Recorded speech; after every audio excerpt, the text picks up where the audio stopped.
Assalamualaikum warahmatullahi wabarakatuh. Sekarang mata pelajaran pendidikan agama Islam bab 2 yaitu iman kepada kitab-kitab Allah Subhanahu wa taala.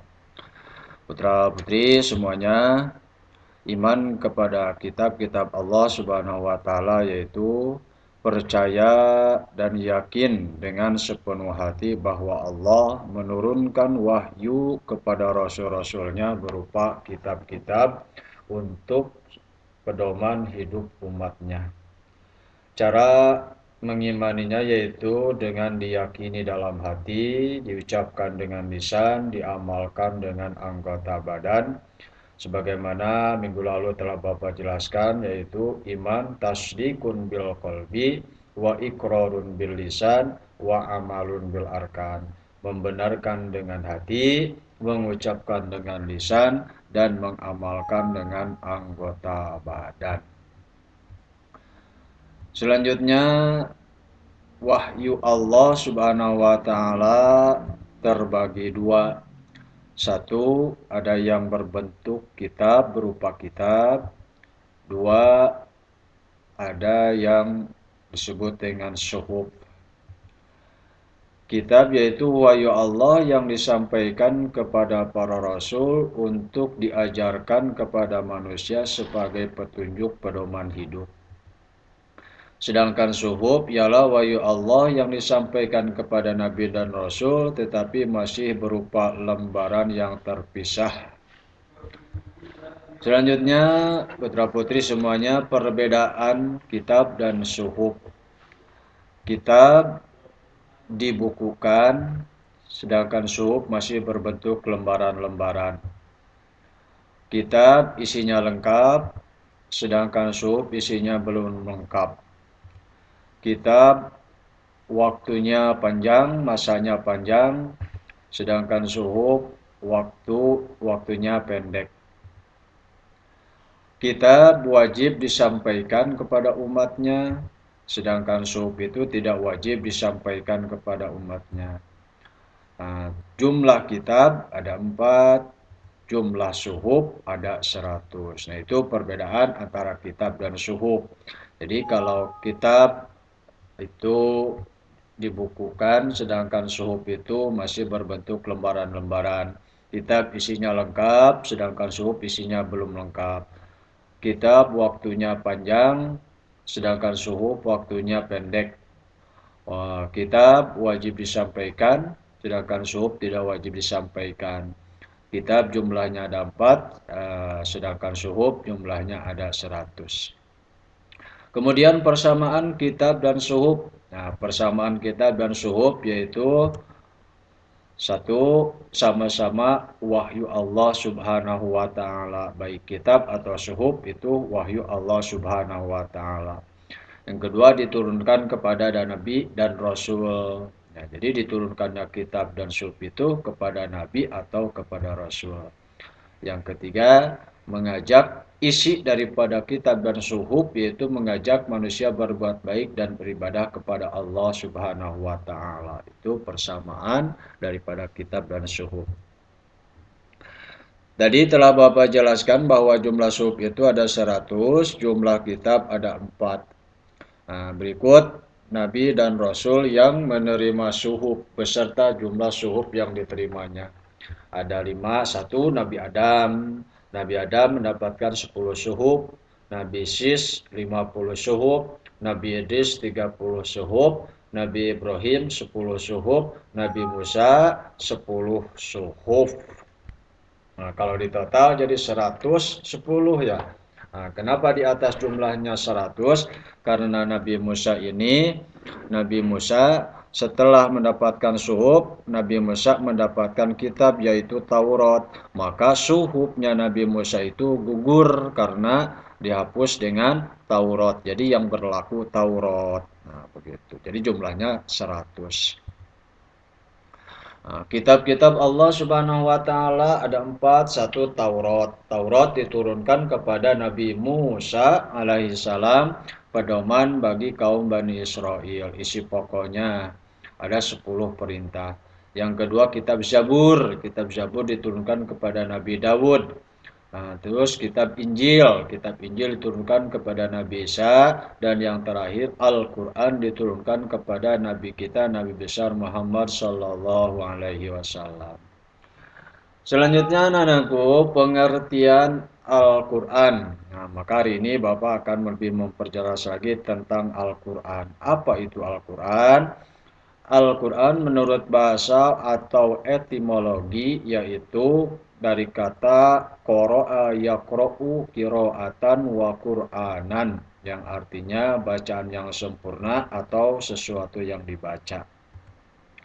Sedangkan Al-Quran menurut istilah atau terminologi yaitu Kalamullahil munazzalu ala nabiyyihi Muhammadin sallallahu alaihi wasallam al-mu'jizu al-maktubu fil masahibi al-manqulu bitawatturi al-muta'abbadu bitilawatihi. Artinya kalam Allah yang diturunkan kepada nabinya yaitu Muhammad sallallahu alaihi wasallam sebagai mukjizat yang ditulis pada mushaf yang diturunkan secara mutawatir dan membacanya termasuk ibadah. Selanjutnya proses turunnya Al-Quran. Al-Quran diturunkan pada tanggal 17 Ramadan atau 6 Agustus 610 Masehi. Waktu proses turunnya Al-Quran yaitu kurang lebih 22 tahun, 2 bulan, 22 hari. Al-Quran terdiri dari 30 juz, 114 surat, dan 6.236 ayat, serta 1.027.000 huruf. Nah, itu. Syekh Nawawi Al-Bantani, ulama Indonesia, kelahiran Banten, dalam kitabnya Nihayatuz Zain mengatakan bahwa menurut Al-Bantani ayat Al-Quran itu ada 6.666 ayat. 1.000 ayat tentang perintah, 1.000 ayat tentang larangan, 1.000 ayat tentang janji, 1.000 ayat tentang ancaman, 1.000 ayat tentang kisah dan khabar, 1.000 ayat tentang ibrah dan tamsil, 500 ayat tentang halal dan haram, 100 ayat nasakh dan mansuh, 66 ayat tentang doa, istighfar dan zikir. Itu perbedaan menurut para ulama. Nah, sedangkan yang Bapak tadi sebutkan jumlah ayat dalam Al-Quran ada 6.236 ayat. Nah, kalau yang dimaksud dengan ayat adalah daripada bundaran umpamanya Bismillahirrahmanirrahim belenong 1, nah maka jumlahnya itu 6.236 ayat. Wahyu pertama yang diturunkan pada Nabi Muhammad SAW yaitu surat Al-Alaq ayat 1 sampai 5 yang berbunyi Iqra bismi rabbikal ladzi khalaq khalaqal insana min 'alaq Iqra wa rabbukal akram alladzi 'allama bil qalam 'allamal insana ma lam ya'lam.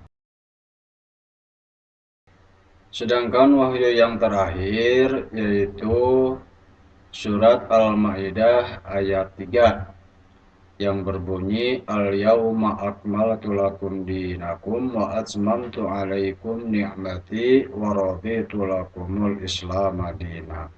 Yang artinya pada hari ini telah kusempurnakan untuk kamu agamamu dan telah kucukupkan kepadamu nikmatku dan telah kuridhai Islam itu jadi agama bagimu.